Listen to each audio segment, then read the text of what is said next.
महाराष्ट्रातल्या तमाम मराठा बांधवांना शुभेच्छा देताना मला सांगावंसं वाटते की 50 वर्षांचा जो संघर्ष होता, गेली 50-55 वर्ष अगदी अण्णासाहेब पाटलांपासून सुरू झालेला, मराठा महासंघाने पुढे तो नेटानं लावून धरलेला जो संघर्ष होता, प्रत्येक मराठा आपल्या पुढच्या पिढीसाठी, आपल्या बालबच्चांसाठी शैक्षणिक आणि सामाजिक पातळीवरचं जे आरक्षण आहे, नोकरीतलं आरक्षण आहे, सरसकट आरक्षण आहे, ते मागण्याचा प्रयत्न करत होता. मराठा राज्यकर्ते असताना, मराठा मुख्यमंत्री सत्तेवर बसलेला असताना त्यातल्या कुठल्याही नेत्यानं या मराठा समाजाला आरक्षण न देता त्यांच्या तोंडाला पानच पुसली होती. आज एक मोठा बदल घडलाय की महाराष्ट्राच्या विधान भवनामध्ये, विधिमंडळात मराठ्यांना 10% आरक्षण देण्याचं एक विधेयक जे मांडलं गेलं होतं विशेष अधिवेशनात, ते पास झालंय, त्याचा अध्यादेश निघालाय, शासन निर्णय जारी झालाय.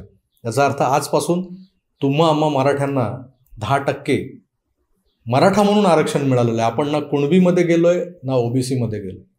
हे आरक्षण कसं मिळवून दिलेलं आहे, त्यासाठी मुख्यमंत्र्यांनी कसे टप्प्याटप्प्याने प्रयत्न केले ते त्यांनी आज विधिमंडळात अतिशय स्पष्टपणे आणि स्वच्छ शब्दात मांडलेले आहेत. ते आपण जरूर ऐकावेत म्हणून हा छोटासा व्हिडिओ करतोय.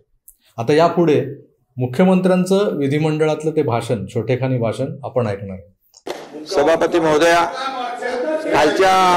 कालच्या सभागृहात देखील यावर चर्चा झालेली आहे. खरं म्हणजे आपण मराठा समाजाला टिकणार, कायद्याच्या चौकटीत बसणार, ओबीसी इतर समाजावर अन्याय न करता टिकणार आरक्षण देण्याचा निर्णय सरकारने घेतला होता. त्याप्रमाणे मराठा आरक्षण आपण दिलं. मराठा आरक्षण दिलं आणि मी एवढंच सांगतो की एक मताने आपण मराठा आरक्षण दिलं आणि इतर कुठल्याही समाजावर अन्याय न करता आपण ते आरक्षण दिलं.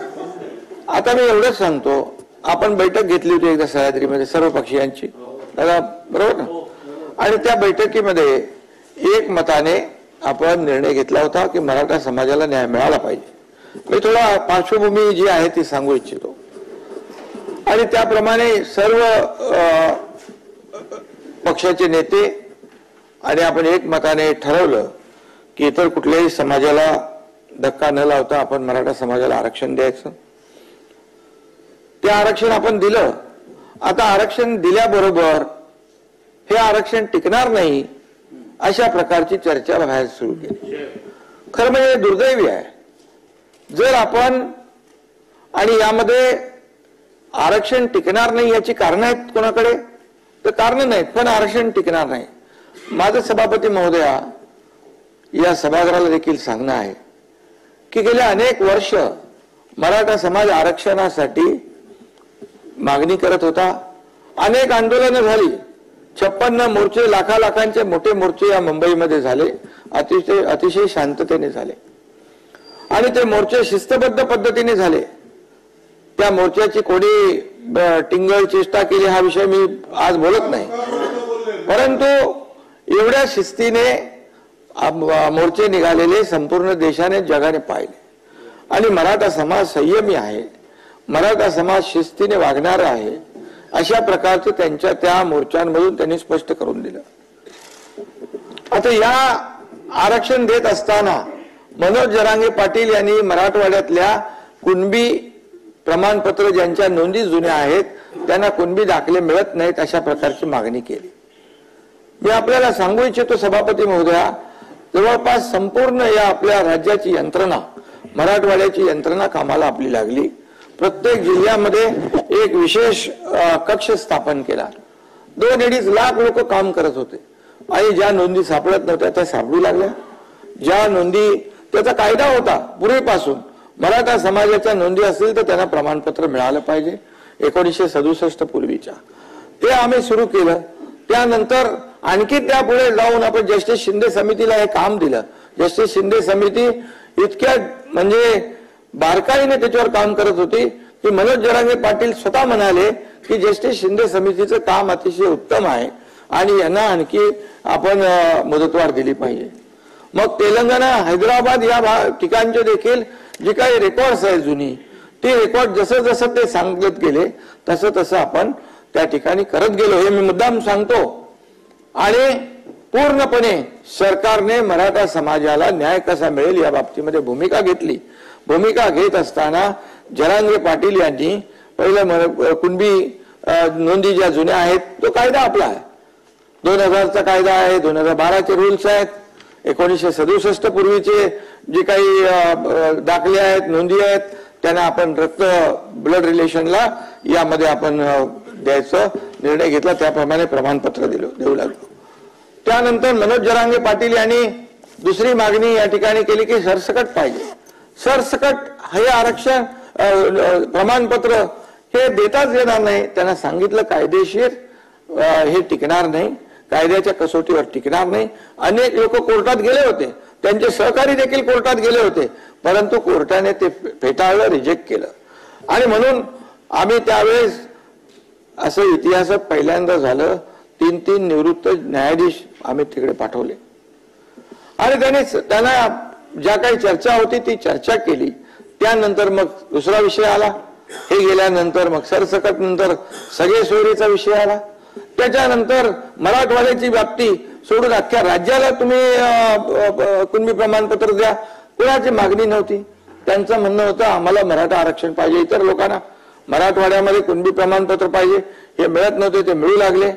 आणि इतर मराठवाडा सोडून ज्या लोकांची मागणी होती आम्हाला मराठा आरक्षण मिळालं पाहिजे. आता मराठा आरक्षण म्हणजे मागण्या त्यांच्या कशा बदलत गेल्या, म्हणजे यामध्ये नंतर मग ओबीसी मध्ये द्या, मराठा आरक्षण 10% आपण जे दिलं, मराठा आरक्षण 10% दिलं, हे कायद्याने दिले, आपण कायद्याने दिलेलं आहे आणि कायद्याच्या कसोटीवर टिकणारं आरक्षण आहे. सुप्रीम कोर्टाने देखील त्याच्यामध्ये एक विंडो ठेवली होती, पॅरा 550. मी मागच्या वेळेस ते या सभागृहात सांगितलेलं आहे की अतिशय अपवादात्मक परिस्थितीमध्ये राज्य सरकारला 50%च्या वरती आरक्षण देता येत आणि परिस्थिती निर्माण झाली. आपण मराठा समाजाला 10% आरक्षण दिलं.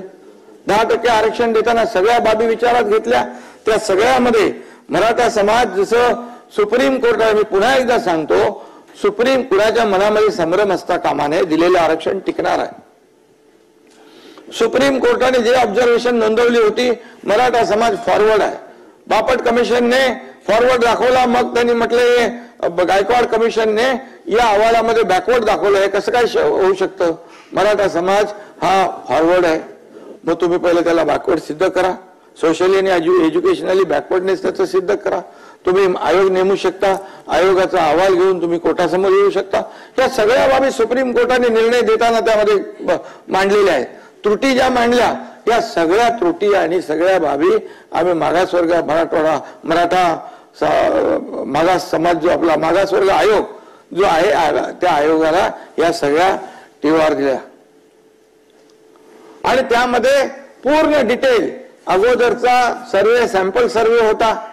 जेव्हा आपलं आरक्षण रद्द झाल्यानंतर भोसले कमिटी आपण स्थापन केली, भोसले कमिटीला त्याचा अभ्यास करायला दिला. आपण हा अभ्यास करत असताना यामध्ये पूर्णपणे जी निरीक्षणं सुप्रीम कोर्टाने नोंदवली होती त्या सर्व निरीक्षणाचा अभ्यास केला. ज्या त्रुटी दाखवल्या होत्या त्या त्रुटींचा अभ्यास केला. मी सांगतो की यामध्ये जे आरक्षण आपण आता दिलेलं आहे याच्यामध्ये मराठा समाज सोशली आणि एज्युकेशनल कसा बॅकवर्ड आहे, त्याची माथाडी आहे, मापाळी आहे, डबेवाला आहे, ऊसतोड कर्मचारी आहे, आत्महत्याग्रस्त आहे, कच्ची घरं आहेत, पोळमजुरी करणाऱ्या महिला आहेत, हे सगळं त्याच्यामध्ये घेतलेलं आहे. अल्प भूधारक आहे, लँडलेस आहे आणि ज्या आत्महत्या झाल्या त्या आत्महत्यांमध्ये देखील मराठा समाजाचं खूप मोठं प्रमाण आहे. डबेवाले, ह्या सगळ्या ज्या बाबी आहेत आपण त्याच्यावर आणल्या आणि ते टक्केवारीमध्ये जात नाही, माझे सगळे आकडे आहेत, पण मी त्याच्यामध्ये जाऊ इच्छित नाही. पूर्णपणे हे सगळं आपण केलं आणि मराठा समाजाला आरक्षण दिलं. मला एवढंच सांगायचं आहे की इतके वर्ष मराठा समाजाला आरक्षण देण्याची काही लोकांना संधी होती, मग का दिलं नाही आरक्षण? बरं आरक्षण आम्ही दिल्यानंतर आरक्षण टिकणार नाही हे कुठल्या मुद्द्यावर आपण म्हणता? जेव्हा तुम्हाला संधी होती त्यावेळेस शशिकांतजी मी जे बोलतोय त्याच्यामध्ये एकही शब्द चुकीचा असेल तर तुम्ही उठून उभे राहा.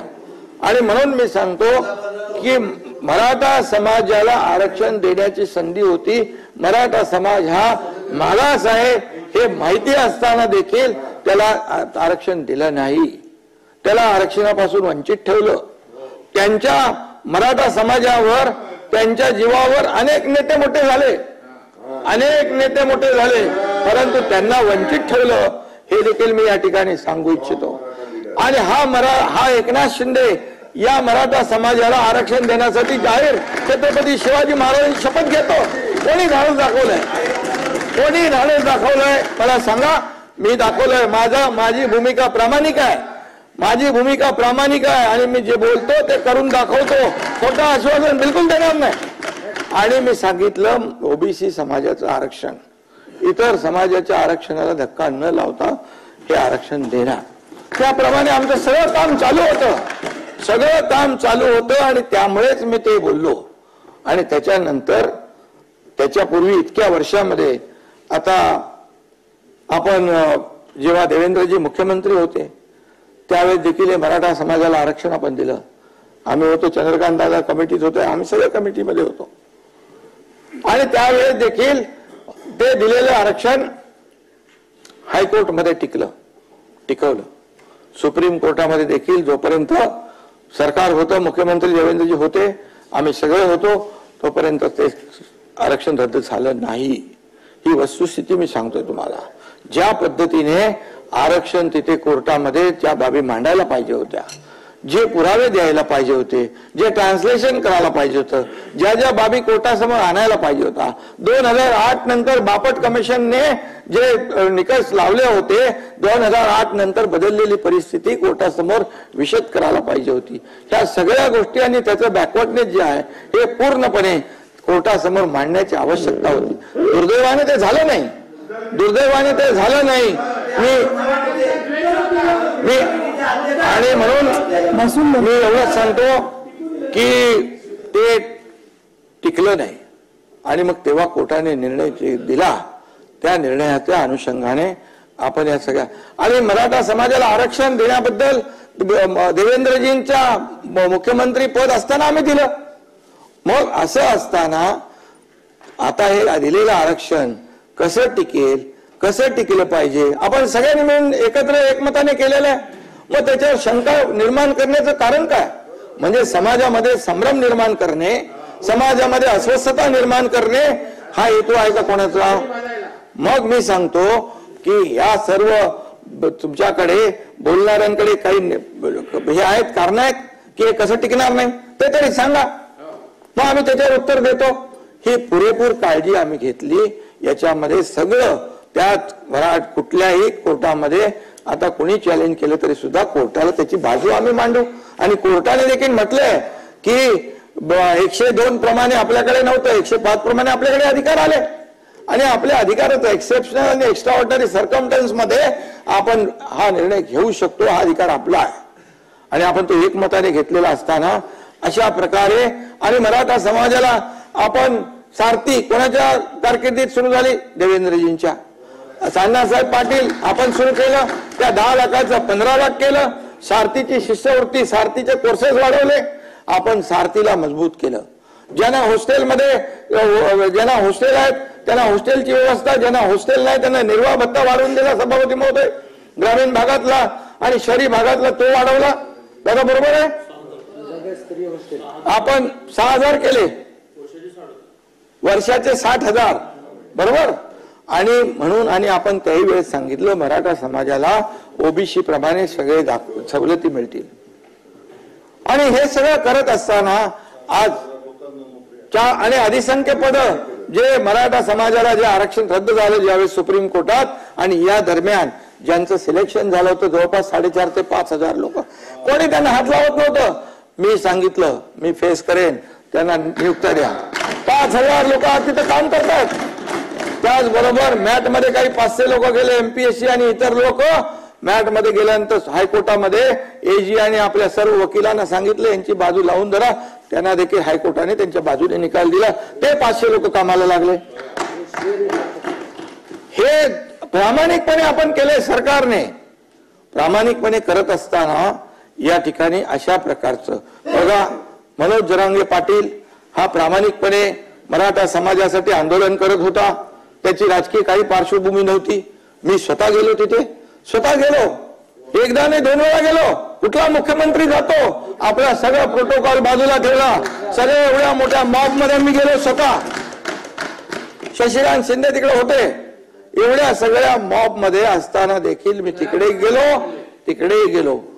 आणि हे केल्यानंतर आज ज्या वेळेस मनोज जरांगे पाटील यांच्याशी आम्हाला काही त्यांचं देणं घेणं नाही, परंतु ज्या पद्धतीने सरकारने केलेलं काम मराठा समाजासाठी ते ऍक्सेप्ट करायच्या ऐवजी सरकारवर टीका करणं, त्याचबरोबर मला देखील मुख्यमंत्री म्हणून मला देखील माझी पण सगळे काय काढायची ती काढली, उपमुख्यमंत्री दुसरे मंत्री. अरे असं कधी होतं काय, असं कधी चालतं काय? सरकार म्हणून आम्ही निर्णय घेणारे लोक, विरोधी पक्षाला सोबत विश्वासात घेऊन आम्ही निर्णय घेतला आणि तो निर्णय घेत असताना मग एकेरी पद्धतीने बोलणं आणि त्यानंतर या सगळ्या गोष्टीचा कहर केला की देवेंद्रजींना अगदी खालच्या पातळीवर त्यांच्यावर आरोप केला की त्याला देऊन मारणार आहेत. आणि हे म्हणजे जेव्हा अशा प्रकारचं वक्तव्य त्यांच्याकडून होऊ लागलं, मी प्रेस कॉन्फरन्समध्ये देखील म्हणालो की ही भाषा जी आहे कार्यकर्त्याची नाही, ही भाषा राजकीय भाषा आहे. आणि त्याच्या मागे कोण आहे? खरं म्हणजे आज आपलं हे महाराष्ट्र एक पुरोगामी महाराष्ट्र आहे. सगळ्या जातीपाती इथे एकत्र राहतात, एकत्र नांदतात, एकत्र काम करतात आणि जातीमध्ये भांडण लावण्याचं काम कुणालाही करता येणार नाही. आणि आम्हाला कळलं ते, त्यामुळे आम्ही ओबीसी बांधवांना देखील सांगितलं तुम्ही तुमच्यावर कुठलाही अन्याय होणार नाही, सरकारवर विश्वास ठेवा. एकनाथ शिंदे आणि आमचं सरकार कुठल्याही परिस्थितीत खोटं बोलून कोणालाही फसवणार नाही आणि काम काढण्यापुरतं पुढे टाळण्यापुरतं कुठलाही निर्णय सरकार घेणार नाही, हे स्पष्टपणे आम्ही सांगितलं. नोटिफिकेशनचा विषय पण आपल्या समोर आहे. नोटिफिकेशनवर 6 लाख आक्षेप आले आणि कुठल्याही कायद्याच्या बाहेर जाऊन सरकार कुणाला तरी खुश करण्यासाठी आम्ही कुठलंही असं खोटं आश्वासन देणार नाही, हे मी स्पष्टपणे अनेक वेळा सांगितलेलं आहे. आणि म्हणून कुणबी प्रमाणपत्र ज्यांना पाहिजेत, ज्यांच्या नोंदी आहेत त्यांना कुणबी प्रमाणपत्र मिळत आहेत. आज मराठा समाजाला आरक्षण 10% आपण दिलेलं आहे, हे 10% आरक्षणाचा लाभ देखील या मराठा समाजाला मिळणार आहे. आणि म्हणून अशा प्रकारे याच्यावर कोणी आपले प्रवीण दरेकर बोलले असतील, आणखी कोणी बोलले असतील, आपणही बोलला असाल, याच्यामध्ये काही लोकांनी हे मीडियावर सोशल मीडियावर चर्चा केली, जे मनोज जरांगे पाटील सोबत काम करणारे होते, त्याच्यामुळे ही सगळी चर्चा झाली. आणि मग चर्चा झाल्यानंतर रात्री कोण गेलं, सकाळी कोण गेलं, नेहमी कोण तिकडे जातो, ह्या सगळ्या गोष्टी लपत नाहीत. त्या कुठल्याही गोष्टी लपत नाहीत. दगडफेक झाली त्यावेळेचा देखील पूर्णपणे अहवाल पोलिसांकडे साईडीकडे आहे. कोणी दगड जमा केली, कोणी दगड मारायला लावली, ह्या सगळ्या गोष्टी काय लपतात का? आतापर्यंत बिलकुल सरकार पूर्णपणे एक सहानुभूती, एक मराठा संयम ठेवला होता. अरे जाळपोळ करायला लागले, आमदारांचं घर जाळायला लागले, त्याच्या घरात फॅमिली असताना एसट्या जाळून टाकल्या, सगळ्या मालमत्ता जप्त केली. आणि मग अशा परिस्थितीमध्ये सरकारने काय करायचं? हातावर हात बांधून बसायचं? हायकोर्टाने देखील सांगितलं बाकी सर्व समाजाचं आणि महाराष्ट्रातल्या जनतेचं जीविताचं रक्षण करायचं काम, कायदा सुव्यवस्था राखण्याचं काम सरकारचं आहे. आणि म्हणून सरकार कुठल्याही परिस्थितीमध्ये हातावर हात धरून बसू शकत नाही आणि सरकार कुठल्याही परिस्थितीमध्ये कोणावर अन्याय देखील करू शकत नाही. आज प्रामाणिकपणे आंदोलन होतं, प्रामाणिकपणे मंत्री गेले, मुख्यमंत्री गेले, सगळे अधिकारी गेले, सगळे आम्ही पाठवले. परंतु हे कुठेतरी एक माणसाने कायद्याच्या चौकटीमध्ये जे नाही बसणार त्याची मागणी करणं हे योग्य आहे का?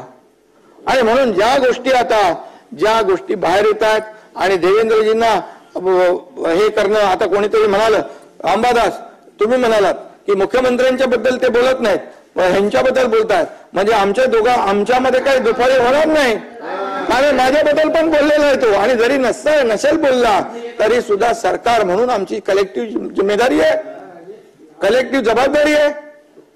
त्यामुळे अशा प्रकारचं हे देखील मनोज जरांगे पाटील यांच्या तोंडून जे येतंय, मग का नाही बोलणार हे लोक की मग ही भाषा कुणाची आहे, हे सगळं स्ट्रॅटेजी कुणाची आहे की एकावर आरोप करायचं, दुसऱ्याला सेफ ठेवायचं. पण आमच्या सरकारमध्ये कुठलाही निर्णय, मी घेतलेले प्रत्येक निर्णय दोन्ही DCM आमचे संबंधित मंत्री यांच्याशी चर्चा करूनच शेवटी हा राज्याचा एक संवेदनशील विषय आहे. आणि म्हणून अशा प्रकारे जे आपण आता दिलंय, मराठा समाजाला आरक्षण 50% दिलंय, तिथे कुणबी प्रमाणपत्र जी आहेत ती मिळत आहेत, आणि जो काही बॅकलॉग होता मराठा समाजाला मिळत नव्हतं ते सुरू केलं आपण. त्याचं सगळ्यांनी स्वागत केलं पाहिजे, सगळ्यांनी त्याचं स्वागत केलं पाहिजे, आणि त्याच्यामध्ये कसं टिकेल या बाबतीमध्ये बोललं पाहिजे. आणि म्हणून मला वाटतं की याच्यामध्ये जे काही यांनी मुद्दे उपस्थित केलेले आहेत कोणी, आणि कायदा सगळ्यांना समान असावा, मी बोललो, मी प्रेस कॉन्फरन्स मध्ये पण बोललो, कायद्यापेक्षा कोणी मोठा नाही, मुख्यमंत्री असला तरी तो सुद्धा नाही, कायदा त्यांनी पाळला पाहिजे. आणि म्हणून कायदा आपण या सार्वभौम या सभागृहामध्ये कायदे पारित करतो, या कायद्याचं उल्लंघन कोणालाच करता येणार नाही. जयंतराव, सगळ्यांनी कायदा पाळला पाहिजे, आणि म्हणून कायद्यापेक्षा कोणी मोठा नाही. काय भाषा, काय हे करून टाका, ते करून टाका, हे झालं पाहिजे, ते झालं पाहिजे, हे बंद करा, हे गाव बंद करा, असं कधी झालं होतं आपल्याकडे? असं कधी झालं होतं आपल्याकडे? असं कधीच झालं नव्हतं. आणि म्हणून याच्यामध्ये बघा, आपल्याला मी सांगतो, हा आपला महाराष्ट्र आहे, आपली एक संस्कृती आहे, आपली परंपरा आहे, आणि या सगळ्या गोष्टी ज्या आहेत याच्यामध्ये कुणाला उतरवा, आणि काय काय भाषा, असं कसं काय होऊ शकतं? प्रत्येकाने आपली मर्यादा ओळखून बोललं पाहिजे. या देशाचे प्रधानमंत्री मोदी साहेबांनी जगात नाव केलं, आज आपल्याला त्याचा अभिमान असला पाहिजे. दाताभाऊ, जगभरामध्ये आम्ही जातो तर मोदीजींच्या नावाने, आपल्या देशाच्या नावाने सन्मानाने बोललं जातं, आदराने बोललं जातं. आज पूर्वी भारत बोलला की कोणी लक्ष देत नव्हतं, आज भारत बोलला की जग लक्ष देत आहे. याचं कारण जे संबंध जपलेले आहेत, कोविडमध्ये असेल, इतर वेळा असेल, इतर जगाला देशाला मदत. तुम्ही म्हणा आता मोदीजींच्या बद्दल चांगलं बोलतो, चांगलं केलं तर चांगलं, महासभेने आम्हाला शिकवलंय, जे चांगलं आहे ते चांगलं बोला. अंबादास बरोबर आहे, ज्या चांगल्याला चांगलं बोला, आणि नाही ते खरं आहे. आणि म्हणून चांगल्याला चांगलं बोलण्याची सवय आमची आहे, ही शिकवण आमची आहे. वाईटाला वाईटाची ताकीद, त्याला पण धडा शिकवायचं काम पण शिकवलेलं आहे. आणि म्हणून आज या देशाचे प्रधानमंत्री मोदी साहेब यांच्याबद्दल अशा प्रकारचे उद्गार काढणं हे शोभतं का? असं होऊ शकतं का? ही सरकारची जबाबदारी आहे. आणि म्हणून एका मर्यादेपर्यंत आपण टॉलरेट करू शकतो. एका मर्यादेच्या नंतर जेव्हा वाटलं या पाठवून यांच्या स्टेटमेंटला, बोलण्याला, भाषेला काहीतरी वेगळा राजकीय वास येतोय, त्यावेळेस मग मी पण बोललो की कायद्यापेक्षा कोणी मोठा नाही, कायदा हातात घेण्याचा अधिकार कोणालाही नाही, आणि कायदा कोणी हातात घेऊ शकत नाही. शेवटी मला मुख्यमंत्री म्हणून इतर सगळे समाज जे आहेत त्यांची जबाबदारी आपली आहे. उद्या शशिकांत शिंदेच्या गाड्या अडवल्या आणि फोडल्या तर चालेल? नाही चालणार. तुम्हाला तुमच्या मागे सरकार उभं राहील, तुमच्यावर जरी झालं तरी हा सरकार तुमच्या पाठीशी उभं राहील.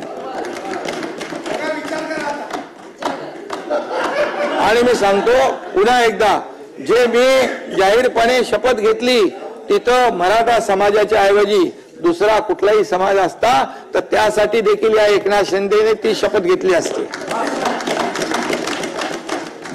सगळ्यांना घेऊन सोबत आपल्याला हे राज्य पुढे न्यायचंय, राज्याचा विकास सुरू आहे. आणि म्हणून आज जे काही इथे चर्चा झाली, आता नारायण राणेंना एक झालं ना, आपण साक्षीदार होतो सगळे. ते तर केंद्रीय मंत्री होते, ताटावरनं उठवलं, एवढी घाई का होती? सतेज पाटील गृहमंत्री होते, ताटावरून जेवताना उठवलं, एवढा काय गुन्हा होता? हनुमान चालीस वाजवला, ते हनुमान चालीस देशद्रोही गुन्हा दाखवून त्या खासदार महिला भगिनीला जेलमध्ये टाकून दिला. 12 दिवस का 14 दिवस. कंगना रनावतला 80 लाख रुपये दिले, महापालिकेचे खर्च केले आणि ते घर तोडायला लावलं. तुमचा पत्रकार लोक किती लोक आहेत, किती अनाथा भाऊ त्यावेळेस झालं, पण आम्ही काही केलं नाही. आम्ही सूडबुद्धीने वागलो नाही.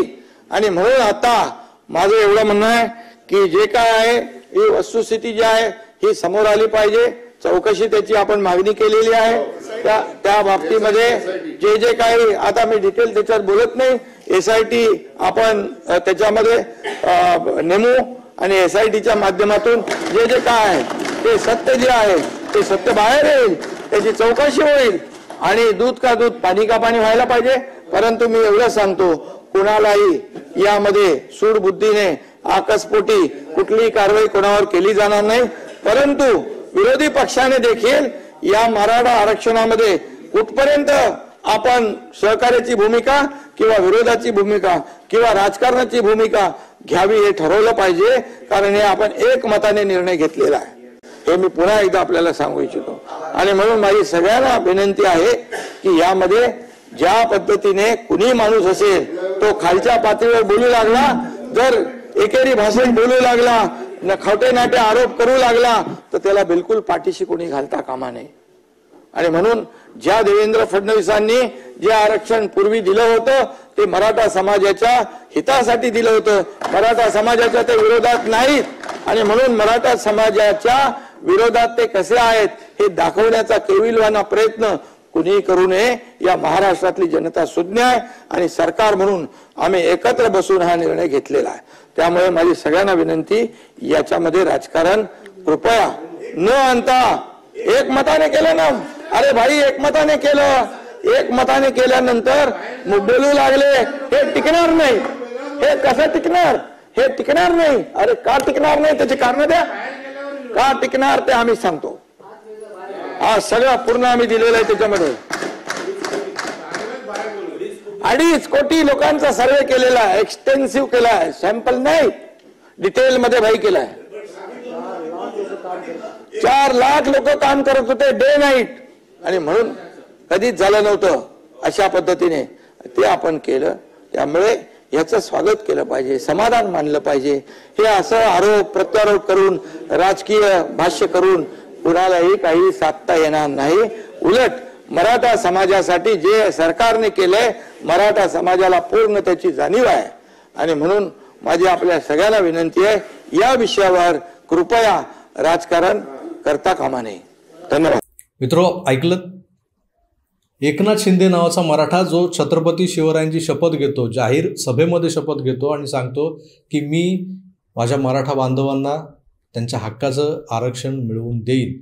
आणि एकनाथ शिंदे आपल्या शब्दाला जागलेले आहेत. त्यांनी सांगितल्याप्रमाणे ते म्हणाले आज विधिमंडळात की मी बोलतो ते करून दाखवतो, आणि त्यांनी करून दाखवलेलं आहे. हे 10% आरक्षण जे मिळालं आहे, जे आजवर त्या आपल्या हक्काच्या आरक्षणापासून मराठा बांधव वंचित होते, त्या मराठा बांधवांना हे आरक्षण मिळालेलं आहे. गरजूंना हे आरक्षण मिळालेलं आहे. याच्या जोरावर शिक्षण घेता येईल, नोकरीत काही जागा मराठा समाजासाठी आरक्षित राखल्या जातील. आणि त्यातूनच जो तालेवार सदन मराठा जो महाराष्ट्राचा आणि या राष्ट्राचा राष्ट्रगाडा हाकायचा आणि नंतर कालांतराने काळाच्या ओघात जो विपन्न अवस्थेत गेला होता, तो मराठा ज्याला आपण आजवर मागास म्हणत आलो, त्याचा विकास व्हायला आता खऱ्या अर्थानं सुरुवात होणार आहे.